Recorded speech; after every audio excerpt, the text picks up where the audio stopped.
இது என்ன விலை? 2 ரூபாய்க்கு 3 பழம். 3 ரூபாய்க்கு 2 கொடுக்க மாட்டீங்களா? கட்டுப்படி ஆகாதுப்பா. 3 ரூபாய்க்கு 2 கொடுங்களேன். கட்டுப்படி ஆகாதுன்னு சொன்னேன்ல. சரி அப்ப விடுங்க. தம்பி தம்பி இங்க வா. நான் படிக்காதவ. உன்னை பார்த்தா படிச்சவ மாதிரி தெரியுது. நான் 2 ரூபாய்க்கு 3 பழம்னு சொல்றேன். நீ 3 ரூபாய்க்கு 2 பழம் கேட்கறியே. உனக்கு தானே நஷ்டம். அப்படியா சொன்ன? அது பாருங்க பாட்டி, எனக்கு ஏமாந்த பழக்கம். கொஞ்ச நாளா ஏமாறல. அதான் அவங்கள பார்த்ததும் ஏமாந்துட்டு போலாமேன்னு தோணுச்சு. ஏன் அப்படியே ஏமாத்தி வித்துருக்க வேண்டியதானே? ஏமாத்தி வாங்குற காசு உடம்புல ஒட்டாது.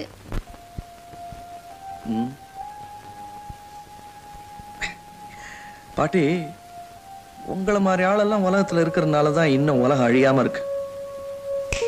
கராரா சொல்லிவிட்டேன். 3 ரூபாய்க்கு 2 பழம் கொடுத்தா கொடுங்க, இல்லைன்னா நானும் கராரா தான் சொல்றேன். 2 ரூபாய்க்கு 3